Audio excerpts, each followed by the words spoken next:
Good morning dear student. Class 12th के student का स्वागत है। देखिए एक्सरसाइज 4.4 चैप्टर नंबर 4 डिटर्मिनेंट, इसका क्वेश्चन नंबर 3 करते हैं। क्वेश्चन आपसे क्या पूछा जा रहा है? आपसे पूछ रहे हैं दूसरी पंक्ति के अवयवों के सहखंडों का प्रयोग करके मान ज्ञात कीजिए। दूसरी पंक्ति के अवयवों का सहखंडों का प्रयोग करके use the cofactor of second row. Use the cofactors of second row. Find the value of this determinant. इस डिटरमिनेंट का मान ज्ञात कीजिए दूसरी पंक्ति के अवयवों का प्रयोग करके। दूसरी पंक्ति के अवयवों के सहखंडों का प्रयोग करके, ठीक है। इसका भी हमने कोफैक्टर निकाला, आपको बताया। इसका भी निकाला, इसका भी, सबका आप कोफैक्टर निकाल सकते हैं। कोफैक्टर आप ठीक से सीख लीजिए, क्योंकि आगे एडजॉइंट निकालना पड़ता है मैट्रिक्स का। एडजॉइंट निकालोगे, इनवर्स निकालोगे मैट्रिक्स का, तो इनवर्स तभी निकाल पाओगे जब एडजॉइंट निकालना आएगा। एडजॉइंट तभी निकाल पाओगे जब आपको कोफैक्टर निकालना आएगा, ठीक हो। तो क्या कह रहे हैं, मैं आपसे कह रहा था कि मैंने एक एग्जांपल आपको लिखा था कि माना आपने कहा कोई डिटरमिनेंट है A1 B1 C1 A2 B2 C2 A3 B3 C3, ये कोई डिटरमिनेंट है। इसकी वैल्यू आप यदि इस रो के अलावा ऊपर करके निकालना चाहते हैं तो कैसे निकालेंगे? A1 A11 B1 A12 C1 A13। A1 उसका कोफैक्टर देख रहे हैं, प्लस B1 उसका कोफैक्टर, प्लस C1 उसका कोफैक्टर। क्यों बोल रहे हैं C1 का कोफैक्टर A13 को? क्योंकि C1 जो है पहली रो पे है और तीसरे कॉलम पे। देख रहे हैं, देख रहे हैं ना, ये C1 कहाँ है? पहले रो और तीसरे कॉलम पे। ये A1 कहाँ है? पहले रो और पहले कॉलम पे, इसलिए इसको A11 लिखा, ठीक है। आप इसको ऐसा भी बोल सकते हैं, कैसे? A2 A21 B2 A22 B3 A23 है।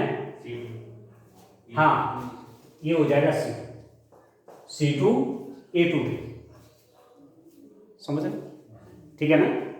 A2 उसका कोफैक्टर, B2 उसका कोफैक्टर, C2 उसका कोफैक्टर। इसको आप यहां से भी बोल सकते हैं, ऐसे भी बोल सकते हैं। मतलब इसका एक्सपेंशन आप 6 टाइप से 1 2 3 4 5 6 टाइप से कर सकते हैं, एलिमेंट और उनके कोफैक्टर्स, ठीक है।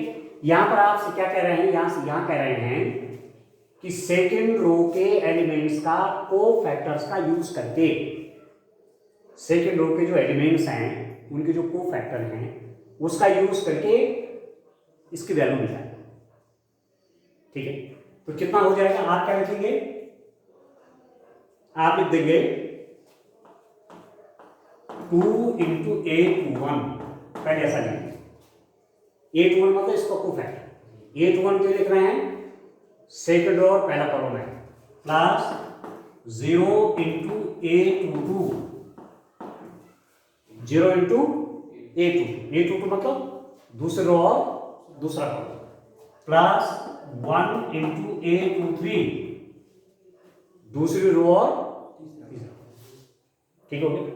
अब कर लीजिए दिस इज इक्वल टू 2 × ये कितना होगा? A21, इसको भी छोड़ देंगे और इसको भी छोड़ देंगे, क्या आएगा? 3 8 2 और 3 3 8 2 3। अब ये लिखने की तो आवश्यकता ही नहीं, तो 0 हो जाए। प्लस 1 से मल्टीप्लाई वाला लिखने की जरूरत नहीं है। A23 मतलब इसका कोफैक्टर, वन, वन का को फैक्टर, 8 2 3 मतलब वन का को फैक्टर है, तो ये भी छूट जाएगा और ये भी छूट जाएगा, ये भी छूटेगा, ये भी छूटेगा, तो क्या आएगा 5 3 1 एंड 2, ये तो आएगा 5 3 1 एंड 2, क्यों? ठीक है। अभी कितना हो जाएगा 2 इंटू होली 3 3 जा 9 है ना, माइनस 8 2 जा 16 प्लस इसकी मल्टीप्लाई से 5 2 जा 10 माइनस अपनी तरफ से लगाते हैं 3 1 जा 3, तो कितना हो जाएगा 2 इंटू, अब आप देखो प्लस 9 माइनस 16 प्लस 9 माइनस 16 तो माइनस 7 आएगा, प्लस ये प्लस 7 हो जाएगा 10 माइनस 3, अरे हो जाएगा माइनस 14 प्लस 7, तो ये आएगा माइनस 7। कितना आ रहा है देखो, आंसर भी चेक करिए, इसकी एक्सटेंशन करके इसकी वैल्यू आप इतना, ठीक हो गया, करेक्ट है? हैं? प्लस आ रहा है, नहीं चिन्ह तो इससे पता चलेगा, हाँ हाँ ये सही कर, चिन्ह का तो ध्यान ही नहीं रखा, समझ रहे हो? हाँ ये मैं कह रहा हूँ, वेरी नाइस। आपने साइन तो कहीं लिखे ही नहीं है, अभी तो हो गया हो गलत, देखो साइन लिखने हैं, साइन कैसे लिखा जाएगा देखो, तो ये ध्यान रखना बेटा, ये तो हमने माइनर की तरह लिख दिया, जैसे माइनर में ना, माइनर में आप साइन नहीं देखते हैं, तो एक वन में देखिए इसका साइन देखिए -1 टू द पावर, इसके लिए ये रो नंबर 2 में है और कॉलम नंबर 1 में, तो 2 + 1 हो जाएगा, ठीक है, साइन ये भी छूट गया, ये भी छूट गया, तो कितना हो गया 3 8 2 3, ठीक है, जीरो वाला लिखने की आवश्यकता नहीं है, +1 लिखने की जरूरत नहीं, -1 टू द पावर इसका को फैक्टर, तो ये किस रो पे है, दूसरे रो पे है, अब कॉलम कितना है तीसरा, ठीक है, दूसरे रो और कॉलम हो गया तीसरा। अब आप देखिए ये भी छूटेगा और ये भी छूट जाएगा, क्या आएगा 5 3 1 एंड 2, अभी कितना हो जाएगा 2, देखो इसका साइन क्या आएगा बोलो, -1 टू द पावर 3, इसका साइन क्या आएगा माइनस आएगा, क्योंकि माइनस की पावर 3 है और पावर है, विषम है, तो ये ऋण हो जाएगा, जब माइनस की घात आपकी इवन होती है, सम होती है, प्लस होता है, ये और है तो ये विषम हो जाएगा, ये -2 है, और यहां से कितना आएगा 3 3 जा 9 -8 2 जा 16, इसकी भी क्या आएगी -1 टू द पावर 5 आएगी, ये भी माइनस आएगा -1, अरे कितना हो जाएगा 5 2 जा 10 -3, कितना हो गया -2, 9 -16 -7, -1 इंटू 10 -3 7, अभी कितना होगा देखो, माइनस का माइनस से मल्टीप्लाई प्लस हो जाएगा, 7 2 जा 14, और माइनस की मल्टीप्लाई प्लस से तो नेगेटिव हो जाएगा -7 माइनस, ठीक हो गया, ऐसे था ना, यहाँ पर मोटा मोटा नोट भी कर लिया करो ना, फटाफट समझना भी है, नोट भी करना है, ठीक हो गया। चले यार मैं क्वेश्चन नंबर 4 पे चलता हूँ, ये तो आप समझ गए, कर लेंगे, ठीक है, साथ साथ नोट भी कर दिया करो, और समझना पहले आवश्यक है। अब इसका देखिए क्वेश्चन नंबर 4 देखिए, आज ये चैप्टर कंप्लीट करेंगे, क्वेश्चन नंबर 4 देखिए डियर स्टूडेंट, क्या है आपके पास क्वेश्चन नंबर 4,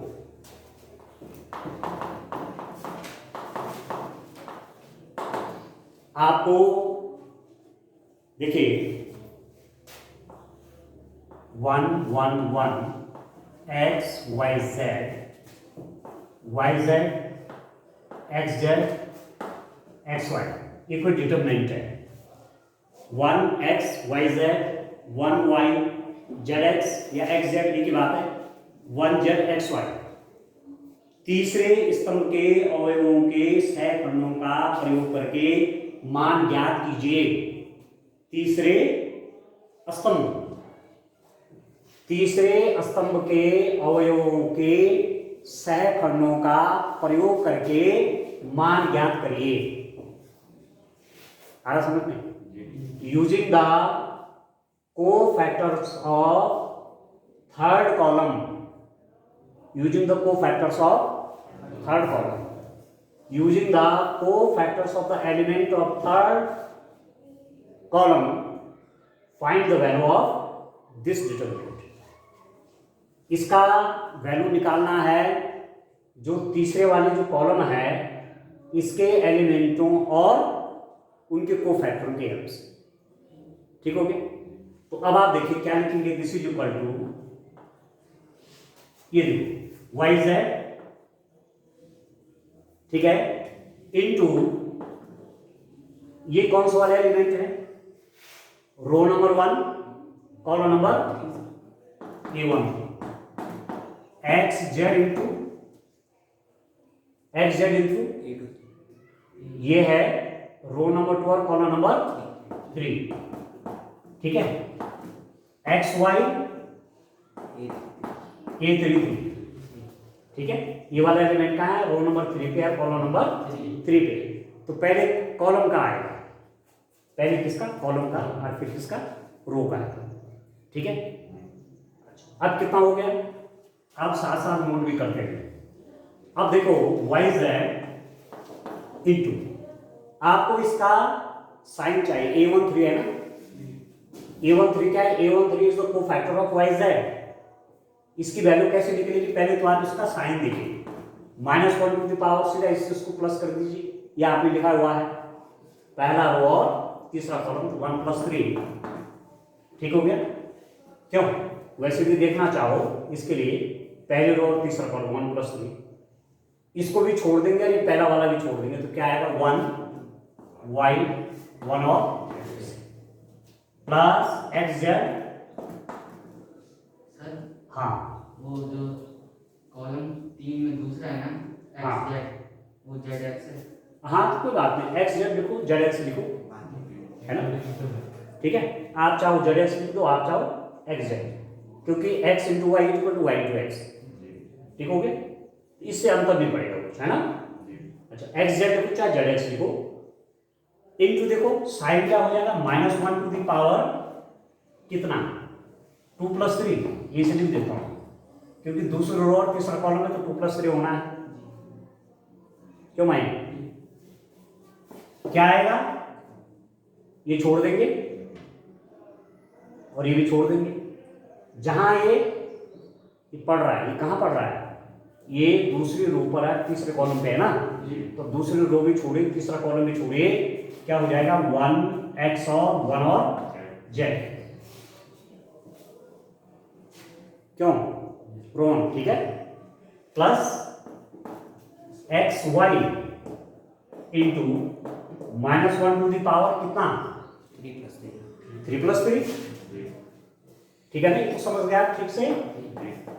और इसमें जो माइनर बनेगा, इसको माइनर कह सकते हैं, साइन सहित तो क्या है, कोफैक्टर है, और जब साइन नहीं यूज कर रहे हो तो माइनर है, ये कल बात होगी थी, वो सारिणी को सेकंड है ना ये। तो अभी क्या होगा, इसके लिए ये भी छोड़ देंगे, ये भी छोड़ देंगे, तो क्या बचेगा 1 एक्स 1 और, यहाँ पे क्लियर है अंडरस्टैंड। अभी कितना हो गया वाई जेड, आप देखिए 1 + 3 4 क्या इवन है क्या ऑड है, इवन सम संख्या है ना, तो माइनस की पावर सम संख्या तो प्लस साइन रहेगा। इसको देखिए, इसकी मल्टीप्लाई है जेड, माइनस अपनी ओर से लगाते इसकी मल्टीप्लाई है कितना वाई, ठीक है, समझ में आ रहा है। यहां देखिए -1 टू द पावर 5 कितना माइनस आ जाएगा, तो -x(z), इसको देखिए इसकी मल्टीप्लाई से z, माइनस अपनी ओर से लगाएंगे, इसकी मल्टीप्लाई है x, ठीक हो गया, प्लस अभी इसको देखिए -1 टू द पावर 6, प्लस के माइनस प्लस, क्योंकि इवन हो गया वो, तो एक्स वाई, इसकी multiply y minus x. Clear है? अब देखिए क्वेश्चन मल्टीप्लाई कर लीजिए, तो वाई जेड की मल्टीप्लाई इसके साथ वाई जेड स्क्वायर हो जाएगा, जेड की मल्टीप्लाई जेड के साथ जेड स्क्वायर, इसकी मल्टीप्लाई इसके साथ तो माइनस हो जाएगा वाई स्क्वायर जेड, होगा कि नहीं होगा? वाई जेड का मल्टीप्लाई किससे? वाई के साथ, वाई का मल्टीप्लाई वाई के साथ वाई स्क्वायर जेड ऐसे आ जाएगा। अभी देखो इसका साइन यहाँ पर प्लस, माइनस का मल्टीप्लाई प्लस के साथ minus, x z into z x z square, ठीक होगा?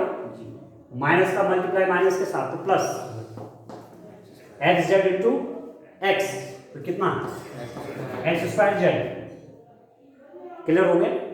प्लस एक्स वाई का मल्टीप्लाई वाई के साथ, बोलिए x y square plus into minus का मल्टीप्लाई माइनस, एक्स वाई कितना हो गया? X square Y.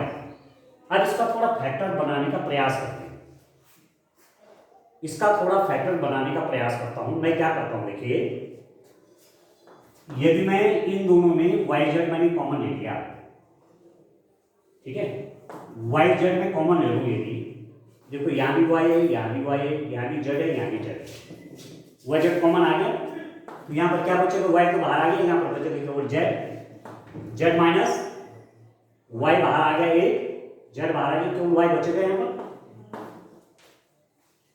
ठीक हो गया? आ रहा समझ में? अच्छा, फिर मैं किस किस को लूं?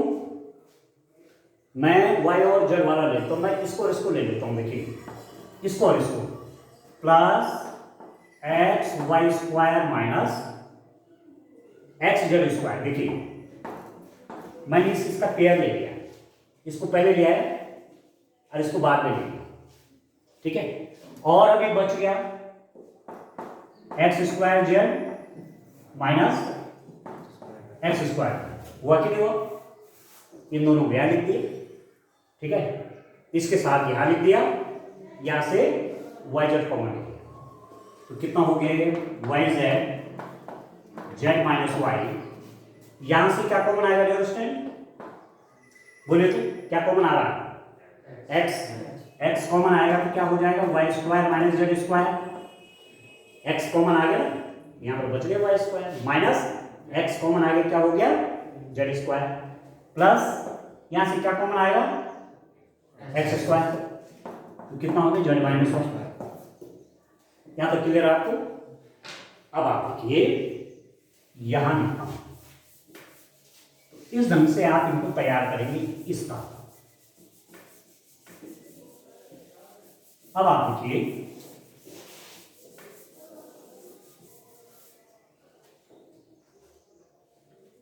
इसको, देखिए आप पहले चलो एक लाइन में लिख देता हूं, y z z minus y, ठीक है, प्लस एक्स। अब आप देखो a square minus b square का फॉर्मूला आप जानते हैं, y square minus Z square को लिख सकता हूं मैं y plus z into y minus z. A square minus b square is equal to a plus b into a minus b. ठीक हो गया? तो इसकी जगह मैं क्या लिख देता हूं? वाई प्लस जेड और वाई माइनस जेड। ठीक हो गया? ठीक है dear student, plus x square z minus one. अब क्या है, देखिए क्या करता हूं, यहां से नेगेटिव साइन बाहर ले लेता हूं, माइनस वाई जेड हो जाएगा, ये बन जाएगा y minus z, negative sign बाहर आ गया, तो ये तो पॉजिटिव बन जाएगा, ये नेगेटिव बन जाएगा। ठीक हो गया? क्योंकि नेगेटिव अंदर ले जाऊंगा तो ये नेगेटिव पॉजिटिव हो जाएगा, plus x y plus z y minus z, यहां से भी नेगेटिव साइन बाहर ले लेता हूं, ये हो गया माइनस एक्स स्क्वायर, ये पॉजिटिव बन गई माइनस जेड, ये हो गया पॉजिटिव और ये हो गया माइनस जेड। ठीक है? अब देखो y minus z y minus z y minus z, क्योंकि मैंने इसके हिसाब से चेंज किया ना, क्योंकि यहाँ पर मेरा वाई माइनस जेड था, इसलिए मैंने सबको ये जेड माइनस था, ये जेड माइनस था, इसको भी वाई माइनस जेड बनाया, इसको भी वाई माइनस जेड बनाया, जिससे कॉमन लेने में मुझे आसान है। तो कितना हो जाएगा? वाई माइनस जेड आ गया, अंदर क्या क्या बचेगा आप देखिए, माइनस वाई जेड, ठीक है, प्लस एक्स, ठीक है दोस्तों, minus y z plus x square minus x square, minus x square है। देखिए हमने करा तो कुछ सही है क्या, कुछ गलत तो नहीं किया। Y z z minus y, यहां से y square minus Z square. अच्छा एक चीज और देखो, हाँ यहां पर देखो ना, यहां पर आप देखिए मैंने वाई माइनस जेड बाहर लिया ना, तो बचा क्या, एक्स वाई प्लस जेड बचा ना, ये भी तो बचा इसके साथ, और माइनस एक्स स्क्वायर बचा। ठीक हो गया। अब और आगे सॉल्व करो, देखिए ये कितना आएगा डियर स्टूडेंट। अब this is equal to y minus z minus y z plus x की मल्टीप्लाई के साथ एक्स वाई, एक्स की मल्टीप्लाई के साथ एक्स जेड, ठीक है, माइनस जेड स्क्वायर। अब इसको बनाओ जरा, कहां पर, ये, चलिए ठीक है, ठीक है। अब मैं क्या क्या कॉमन ले सकता हूं, यहां यदि मैंने x कॉमन लिया तो ये बन जाएगा z माइनस एक्स, ठीक है। या मैं कौन सा क्या कॉमन ले सकता हूं, y, तो यहाँ भी z माइनस एक्स आ जाएगा, ठीक हो रहा ना। तो अब यहां पर मैं क्या कॉमन ले लेता हूं, y कॉमन लूंगा, तो ये बन गया माइनस जेड प्लस एक्स। देख रहे हैं y कॉमन आ गया ना, तो क्या हुआ माइनस जेड प्लस एक्स, और यहां पर क्या कॉमन ले रहा हूं x, तो जेड माइनस एक्स, ठीक हो गया। अब ये x माइनस जेड है, ये z माइनस एक्स है, तो आप चाहो तो यहां से नेगेटिव साइन बाहर ले लो, नेगेटिव साइन बाहर ले लिया तो ये क्या बन जाएगा, ये तो प्लस बन गया, क्यों आर बन जाएगा माइनस। आया समझ में, नेगेटिव जब अंदर जाएगा तो इसको नेगेटिव बना देगा, इसको पॉजिटिव बना देगा, plus x z minus x y minus z. अब आप देखो इन दोनों में कॉमन क्या है, जेड माइनस एक्स कॉमन है, नहीं है, बचेगा क्या क्या, यहां पर क्या बचा, एक्स प्लस का तो पहले लिख दिया मैंने, और यहां पर क्या बचा माइनस वाई, ठीक है। तो ये आ गया इसका एक्सप्रेशन। इसका विस्तार जो हुआ, आप इसको इस फैक्टर को पहले भी लिख सकते हैं एक्स माइनस वाई, उसके बाद ये लिख लीजिए वाई माइनस जेड, और लास्ट में लिख लीजिए आप जेड माइनस एक्स। बस ये आ गया आपका आंसर, ठीक है। इस रूप में काम करना है, ठीक है। अब चलिए क्वेश्चन नंबर 5 की ओर चलते हैं। क्वेश्चन नंबर 5 में क्या है, बड़ा ध्यान से समझेंगे आप। क्वेश्चन नंबर 5 MCQs, मैं आपसे कह रहा था कि पेपर में, बोर्ड के पेपर में आपको जो क्वेश्चन नंबर 1 होगा उसके 6 पार्ट्स होंगे, और वहां आपको 6 MCQ आएंगे, मल्टीपल चॉइस क्वेश्चंस, एक एक नंबर के, ठीक है। इसलिए जो आपकी बुक में जितने भी क्वेश्चन हैं MCQ के, उनको आप ध्यान से करेंगे, कोई ना कोई आपको क्वेश्चन एग्जाम में दिखेगा। अब क्वेश्चन नंबर 5 देखिए, इसको ध्यान से समझिए। हमारे पास क्या है, ये डिटरमिनेंट है, डिटरमिनेंट किस रूप में लिखा हुआ है इसको देखिए, A1 है ना, A11 A12 A13 A21 A22 A23 A31 A32 A33, आया समझ में, आया बच्चों। A11 A12 A13 ये आपको दिया हुआ है। अब वो कह रहे हैं कि इनमें से कौन सा सही आंसर है, इसका एक्सपेंशन, ठीक है। तो इसको आप यदि एक्सपेंड करेंगे तो इसको इसका विस्तार करने का क्या तरीका है, इसकी वैल्यू आ जाएगी A11 क्यों प्लस A12 प्लस A13 होगा कि नहीं होगा, ये इसका कोफैक्टर प्लस ये इसका कोफैक्टर, ये और इसका कोफैक्टर प्लस ये और इसका कोफैक्टर, ये तो है। या इसके अलावा ओपन करना चाहते हैं तो क्या करेंगे, A21 इंटू A21, अभी जो कैपिटल A है ये क्या दिखाता है, इको फैक्टर शो कर रहा है, ठीक है, प्लस A22 ठीक है, प्लस A23 क्यों सॉरी, ठीक है, इज इक्वल टू, या इसके अलावा देखो A31 A32 A33 ये सभी इक्वल होंगे,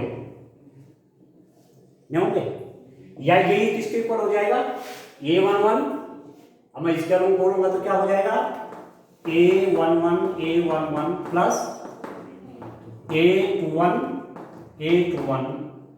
प्लस A31 इसका हम खोलेंगे तो आपके पास 6 टाइप के एक्सपेंशन आ रहे हैं, मतलब यदि 3/3 की डिटरमिनेंट है, थर्ड ऑर्डर की डिटरमिनेंट है, तो आप उसको 6 प्रकार से खोल सकते हैं, उसका विस्तार आप कितने प्रकार से कर सकते हैं, 6 टाइप से, उसकी वैल्यू निकालना। अब ऑप्शन में देखो कौन सा सही है, आपका कौन सा वाला सही है, डी वाला, A11 A21 A31 A31 ये हमने लिख दिया शायद, ये है ना, ये देखो ये भी सही है, ऐसा नहीं कि गलत है, पर आपको तो इनमें से देखना है ना, ठीक है, तो ये वाला ऑप्शन आपका सही है। तो क्वेश्चन नंबर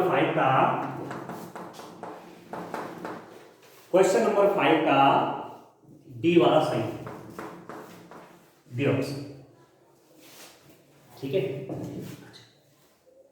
क्यों जमा यार बहुत,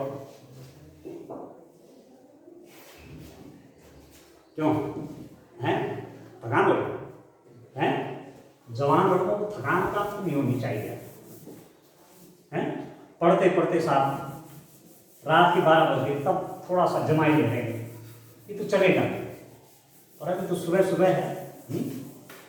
चलिए मैं एक चीज और लिखता हूं, तब मैं एक चीज देखता हूं कि एक यही माना कोई डिटरमिनेंट मैंने लिखा A11 A12 A13 A21 A22 A23 A31 A32 A32 ये है कोई, ठीक है, मैंने इसको एक्सटेंड किया,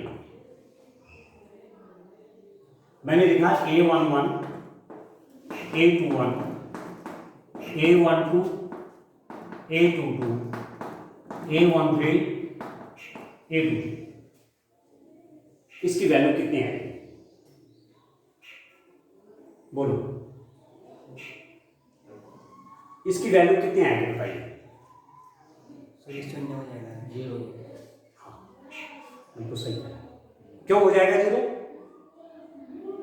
sir this is equal to 0 Y, Rohan Mayank